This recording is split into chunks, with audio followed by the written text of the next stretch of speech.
Mega డిఎస్సిలో జరిగినటువంటి అక్రమాలతో పాటు అటు ఏదైతే నిరుద్యోగ యువతకు ఉపాధి ఉద్యోగ అవకాశాలు కల్పించకపోవడంలో ప్రభుత్వ వైఫల్యాన్ని నిరసిస్తూ అదేవిధంగా ఏదైతే నిరుద్యోగ భృతి చెల్లిస్తామంటూ కూడా ప్రభుత్వం బూటకు హామీలు ఇచ్చి మోసపుచ్చిందన్నటువంటి ఆరోపణలు వ్యక్తం చేసి కూడా ఒక్కసారి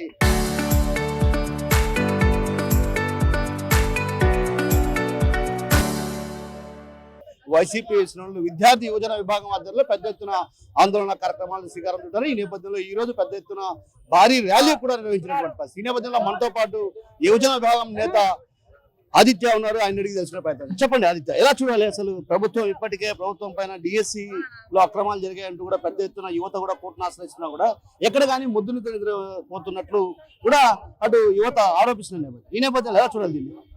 చంద్రబాబు నాయుడు గారు ఎప్పుడైతే 1995లో ముఖ్యమంత్రి అయినారో 95 నుంచి 2019 మరియు ఇప్పుడు కూడా ఆయన ఇప్పటికే దాదాపు 5 నుంచి 6 సార్లు పేపర్ లీక్ చేయడం జరిగింది.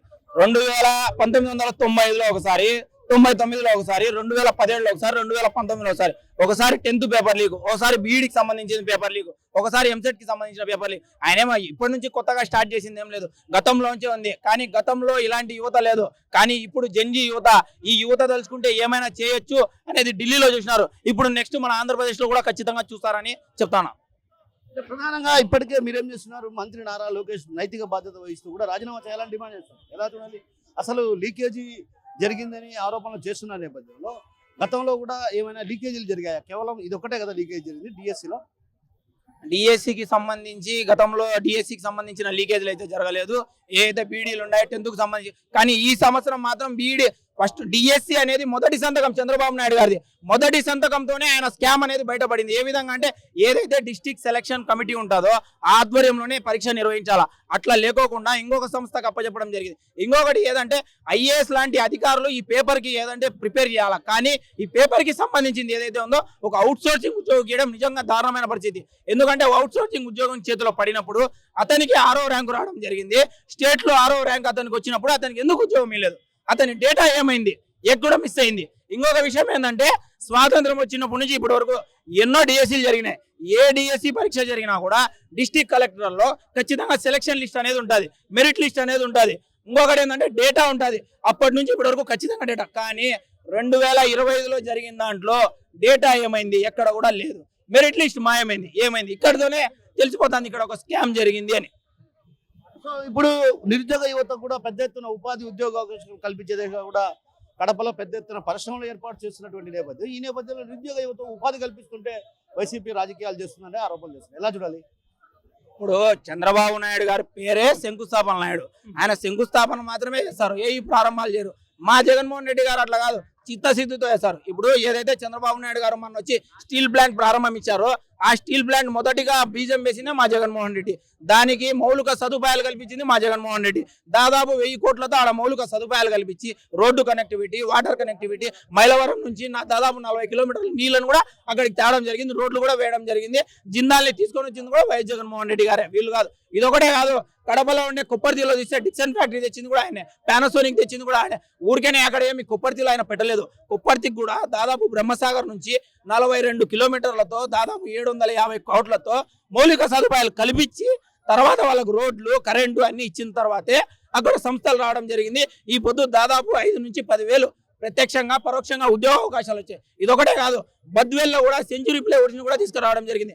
ఆ ప్లేవుడ్స్ లో కూడా ఎట్లా తీసుకురావడం జరిగిందంటే అక్కడ ఉండే రైతుల దగ్గర నుంచే ఆ మెటీరియల్ కలెక్ట్ చేసి ఏవైతే వాళ్ళకు కంపెనీ వాళ్ళకి ఇచ్చి ఒక పక్క రైతులు బాగుపడతారు, ఒక పక్క కంపెనీ వచ్చినందుకు బద్వేల్లో కూడా అక్కడ ప్రజలు బాగుపడతారు. ఇంకొక విషయం కూడా గర్వించదగ్గ విషయం ఏంటంటే ఏదైతే ఫ్యాక్టరీలు వస్తాయో అక్కడ 75% లోకల్ వాళ్ళకే ఉద్యోగాలు ఇవ్వాలని ఒక సపరేట్ ఆర్డినెన్స్ తీసుకొని వచ్చిన ఘనత మా వైఎస్ జగన్మోహన్ రెడ్డి గారిది.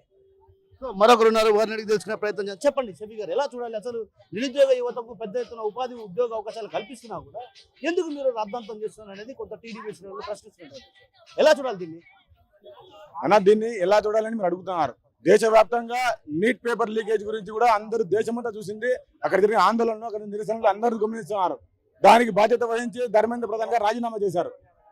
దాని స్ఫూర్తికి తీసుకొని రాష్ట్ర వ్యాప్తంగా ఉండే నిరసనలు జరుగుతాయి. యువజన విభాగం, విద్యార్థి విభాగం, యువత, నిరుద్యోగులు అందరూ కలిసి కూడా నారా లోకేష్ చేస్తున్న ఈ పేపర్ లీకేజ్ గురించి, డిఎస్సి అక్రమాల గురించి, 20 లక్షల ఉద్యోగాలు మాట తప్పడం గురించి, నిరుద్యోగ ఇవ్వకపోవడం గురించి ఈ రాష్ట్ర వ్యాప్తంగా అన్ని జిల్లాల్లో కూడా ఈ రోజు వైఎస్ఆర్ కాంగ్రెస్ పార్టీ విద్యార్థి విభాగం, యువజన విభాగం అందరూ కలిసి రోడ్లు ఎక్కి ఈ రోజు నిరసన తెలియజేస్తున్నారు. నారా లోకేష్ రాజీనామా చేసేంత వరకు కూడా ఈ ఉద్యమం ఆగదు. ఇంతకు మించి ఉద్యమం గట్టిగా స్టార్ట్ చేసి ఆయన రాజీనామా చేసేంత వరకు వాళ్ళ ఇంటిని కూడా ముట్టడిస్తామని తెలియజేస్తున్నాం. మీరు అడుగుతున్నారు అక్రమాలు మనం ఉద్యోగాలు డిఎస్సి అక్రమాల గురించి. నవీన్ అనే ఉద్యోగి, అవుట్ సోర్సింగ్ ఉద్యోగి కూడా ఫస్ట్ ర్యాంక్ వచ్చి అతనికి ఎందుకు ఉద్యోగం కల్పన చేయలేదు అంటే రాజీనామా రాజకీయాల్లో అతనికి స్వలాభం కోసం రాజకీయం చేస్తాం తప్ప ఉద్యోగాలు ఇచ్చి అందరితో వాళ్ళ కుటుంబాల్లో ఆనందం పరచాలని ఏ ఆలోచన కూడా నారా లోకేష్కి లేదు. దీనికి బాధ్యత వహించి అతను రాజీనామా చేయడమే ఉత్తమమైన పని అని చెప్పి వైఎస్ఆర్ కాంగ్రెస్ పార్టీ యువజన విభాగం, విద్యార్థి విభాగం అందరూ కూడా ఈ మాటపై రాజీనామా చేసేంత వరకు కూడా ఉద్యమిస్తామని తెలియజేస్తున్నాం. మామూలుగా ఇక్కడ కడప జిల్లాలో కూడా పెద్ద ఎత్తున పరిశ్రమలు ఏర్పాటు చేస్తున్నటువంటి పరిస్థితి కూడా ఉంది. మరి మీరేమో చూస్తే నిరుద్యోగ యువత ఉపాధి లేదని మీరు ఆందోళన చేసి ఎలా చూడాలి? కడప జిల్లా ప్రజలందరూ కూడా కళ్ళు తెరిచి అందరూ గమనిస్తుంటారు ప్రతిదీ. ఏం జరుగుతుంది, ఏ ప్రభుత్వం ఏం చేస్తుంది, జగన్మోహన్ రెడ్డి గారి నాయకత్వంలో ఏం జరిగింది, చంద్రబాబు నాయకత్వంలో ఏం జరిగింది అనేది పార్టీలు అతీతంగా పక్కన పెట్టేస్తే జగన్మోహన్ రెడ్డి గారు ఒక స్టీల్ ప్లాంట్ గురించి కానీ, కొప్పర్తిలో ఇండస్ట్రియల్ ఎస్టేట్ గురించి కానీ, బద్వేల్లో సెంచరీ ప్లేవుడ్ కానీ ప్రతిదీ కూడా మౌలిక సదుపాయాలు, వాళ్ళ పెట్టుబడులు, అక్రమాలు ఎక్కడా జరగలేదు. ఆ రోజు ఏ నాయకుడు కూడా బయటకు వచ్చి అక్రమం జరిగింది చెప్పలేదు. వర్కులు కానీ రోడ్లు వేసి వాళ్ళందరికీ కూడా అన్ని ఫెసిలిటీస్ కల్పించిన తర్వాతే డిక్సన్ కానీ అక్కడ సెంచరీ ప్లేవుడ్ కానీ జిందాల్ వాళ్ళు కూడా తీసుకొచ్చి మళ్ళీ జగన్మోహన్ రెడ్డి గారే ఆ రోజు ఏపీఐఐసి దాంట్లో జిందాల్ని ఇంక్లూడ్ చేసి పెట్టుబడులు తీసుకొచ్చింది జగన్మోహన్ రెడ్డి గారే. చంద్రబాబు నాయుడు చేసింది ఏమీ లేదు. సెల్ఫ్ డబ్బా కొట్టుకోవడం తప్ప అతను రాజకీయంగా అతను స్వలాభం చూసుకుంటాడు తప్ప ప్రజలకు కానీ రాయలసీమ ప్రజలకు కానీ ఏమీ చేయడు. ఇప్పుడు రాయలసీమ ఎత్తిపోతల పథకం ఉంది. రాయలసీమ ఎత్తిపోతల పథకంలో రాయలసీమ ప్రజలకు మంచి చేయాలని ఆలోచన ఉండాలి కానీ తీసుకుపోయి పోలవరంలో కలిపేస్తా అంటాడు. ఏ విధంగా మనము దాన్ని స్వాగతిస్తాము? మన వాళ్ళ ఫస్ట్ చూసుకున్న తర్వాత పక్కన వాళ్ళు కూడా చూడాలి. తప్పుగా నేను భావించను. వాళ్ళని కూడా చూసుకోవాలి. ఇక్కడ మన వాళ్ళు ఎండిపోతున్నారు, రైతులు ఎండిపోతున్నారు. రైతు ఒక పక్క ఈ చంద్రబాబు గవర్నమెంట్ వచ్చిన తర్వాత రైతులు ఆనందంగా లేరు, నిరుద్యోగులు ఆనందంగా లేదు, యువత ఆనందంగా లేదు. విద్యార్థులకైతే హాస్టల్లో పరిస్థితి దారుణంగా ఉంది. స్కూల్ స్టార్ట్ అయ్యి 2 నెలలు అవుతుంది. ఇంతవరకు పుస్తకాలు ఇవ్వలేదు, బ్యాగులు ఇవ్వలేదు, బూట్లు ఇవ్వలేదు. పిల్లలు ఎట్లా పోతారో మీ కళ్ళతో మీరే గమనిస్తే ఒకసారి బాగుంటుంది తెలియజేస్తున్నాను. విద్యార్థి విభాగం నేత సాయి ఉన్నారు, ఆయన అడిగి తెలుసుకునే ప్రయత్నం చేద్దాం. సాయి చెప్పండి, ఒకవైపు ఏమో మీరేమో రాజీనామా డిమాండ్ చేస్తున్నారు. లీకేజీలు జరగనప్పుడు ఎందుకు రాజీనామా చేయాలన్నది టీడీపీ శ్రేణులు అడుగుతున్నటువంటి ప్రశ్న. దీనికి మీ సమాధానం ఏంటి? ఈరోజు రాష్ట్ర వ్యాప్తంగా ఉన్నటువంటి విద్యార్థి యువజన విభాగాల ఆధ్వర్యంలో ప్రతి ఒక్క హెడ్ క్వార్టర్లలో, జిల్లా హెడ్ క్వార్టర్లలో ఈ యొక్క ర్యాలీ చేయడం జరిగింది. అన్న అడిగినట్లు ఇప్పుడు లీకేజ్ కాదు, ఖచ్చితంగా నీట్ పేపర్ కావచ్చు, అదేవిధంగా ఈ యొక్క డిఎస్సి పేపర్ కావచ్చు అమ్ముకున్నారు. ఈ యొక్క కూటమి నాయకులు అమ్ముకొని విద్యార్థులను సర్వనాశనం చేసినారు. అదేవిధంగా గతంలో మా యొక్క గవర్నమెంట్ ఉన్నప్పుడు విద్యార్థులకు అనేకమైనటువంటి పథకాలు, అమ్మఒడి కావచ్చు, తల్లి కొందనం కావచ్చు, నాడు నేడు స్కీమ్స్ కావచ్చు, విదేశీ దీవెన కావచ్చు, విద్యార్థులు అనేకమైనటువంటి పథకాలు ఇచ్చి విద్యార్థులకు మేలు చేసినటువంటి మా గవర్నమెంట్ అయితే ఇక గవర్నమెంట్ వచ్చినాక పేర్లు మార్చుకొని అరాకొరగా విద్యార్థులకు ఆ డబ్బులు బేడంలో కూడా సగం పనులు చేస్తుంది. దీన్ని వైఎస్ఆర్ కాంగ్రెస్ పార్టీ విద్యార్థి గతంలో చాలా ప్రోగ్రామ్స్ చేయడం జరిగింది. ఇప్పుడు మళ్ళీ డిఎస్సి పైన ఉద్యమాలు చేస్తున్నాము. ఇదే తరహాలో మనం చూసుకుంటే గతంలో ఢిల్లీలో జంతర్ మంతర్ దగ్గర యువత విద్యార్థులు అనుకుంటే సాధించింది ఏం లేదని చెప్పి ఒక కేంద్ర మంత్రిని రాజీనామా చేయడం జరిగింది. మీరందరూ చూస్తారు అది. ఇప్పుడు మా ఎజెండా ఒకటే ఎజెండా. మాకు ఇక్కడ ఆంధ్రప్రదేశ్లో నారా లోకేష్ రాజీనామా చేసేంత వరకు వైఎస్ఆర్ కాంగ్రెస్ పార్టీ విద్యార్థి విభాగం, యువజన విభాగం, వైఎస్ఆర్సీపీ నాయకులు ఖచ్చితంగా పోరాటాలు దీనికి తీవ్ర స్థాయిలో చేస్తామని చెప్పి కూడా ఈ యొక్క మీడియా ముఖంగా చెప్పుకుంటున్నాం.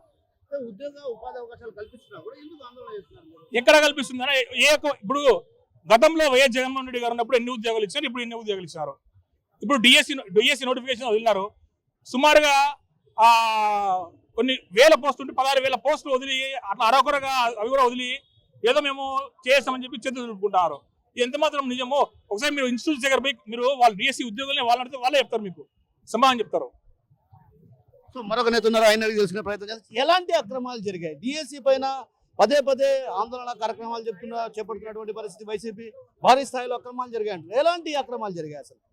ఈరోజు ఎన్నికల ముందు కూటమి ప్రభుత్వం ఏ విధంగా అలివి కానీ హామీలు ఇవ్వడం జరిగింది విద్యార్థులకి, యువతకు కావచ్చు. ఈరోజు చూసుకుంటే విద్యార్థులకి మెగా డిఎస్ అని చెప్పి తొలి సంతకం పెట్టడం జరిగింది యువతకు విద్యార్థులకి. ఈ యొక్క తొలి సంతకము ముఖ్యమంత్రి హోదా ఎందుకు, మీ యొక్క సంతకానికి విలువ లేనప్పుడు ఈ రాష్ట్ర ప్రజల్ని ఏ విధంగా మీరు కాపాడతారు యువతని విద్యార్థులు అని చెప్పి తెలియజేసుకుంటున్నాం. ఈరోజు మెగా డిఎస్సి ఉద్యోగాల కలంలో చూసుకుంటే చాలా అవకతవకలు జరిగాయి. ఈ రోజు టీడీపీ నాయకులకు ఒకటే కొమ్ము కాస్తూ ఈ యొక్క మెగా డిఎస్సి ఎగ్జామ్ నిర్వహించడం జరిగింది. ఒక మీ టీడీపీ నాయకులు ఉద్యోగాలు ఇచ్చుకోండి, మీ యొక్క కార్యాలయాల్లో మీ యొక్క ఆఫీసులలో ఇచ్చుకోవడం చెప్పి ఒక కూటమి ప్రభుత్వానికి తెలియజేస్తున్నా. అదేవిధంగా మా డిమాండ్లు ఒకటే, వైఎస్ఆర్ కాంగ్రెస్ పార్టీ విద్యార్థి యువజన విభాగం తరపున కోరుకునేది ఒకటే, విద్యాశాఖ మంత్రి తక్షణమే రాజీనామా చేయాలి, అదేవిధంగా ముఖ్యమంత్రి కూడా రాజీనామా చేయాలని చెప్పి తెలియజేసుకుంటున్నాం. దీన్ని తీవ్ర స్థాయిలో తీసుకెళ్తాం, విద్యార్థులతో యువతలతో భారీ ర్యాలీలు నిరసనలు తెలియజేస్తాం అని చెప్పి తెలియజేసుకున్నాం. Thank you. సో మొత్తం మీద ఏదైతే విద్యార్థి యువజన విభాగం ఆధ్వర్యంలో ప్రధానమైన డిమాండ్ కేవలం నారా లోకేష్ నైతిక బాధ్యత వహిస్తూ రాజీనామా చేయాలి. ఒకవైపు నిరుద్యోగ యువతకు ఉపాధి ఉద్యోగ అవకాశాలు కల్పించకపోవడం, ఆ నేపథ్యంలో కూడా నిరుద్యోగ భృతి చెల్లిస్తామని కూడా బూటకపు హామీలు ఇచ్చి 2.5 ఏళ్ల కాలం అవుతున్నప్పటికీ కూడా ఇప్పటికీ కూడా ఒక్కటంటే ఒక్క నిరుద్యోగ యువతకు భృతి చెల్లించని పరిస్థితి. ఈ నేపథ్యంలో ఆందోళన తీవ్రతరం చేస్తాం. అదేవిధంగా అవసరమైతే విద్యాశాఖ మంత్రి నారా లోకేష్ ఇంటిని ముట్టడించేందుకు కూడా వెనుకాడ ప్రసక్తే లేదన్నటువంటి విషయాన్ని మనతో పాటున్నటువంటి వైసీపీ యువజన విద్యార్థి సంఘాల నేతలు చెప్తున్నారు. కెమెరా పర్సన్ రాముతో కిషోర్, RTV కడప నుంచి.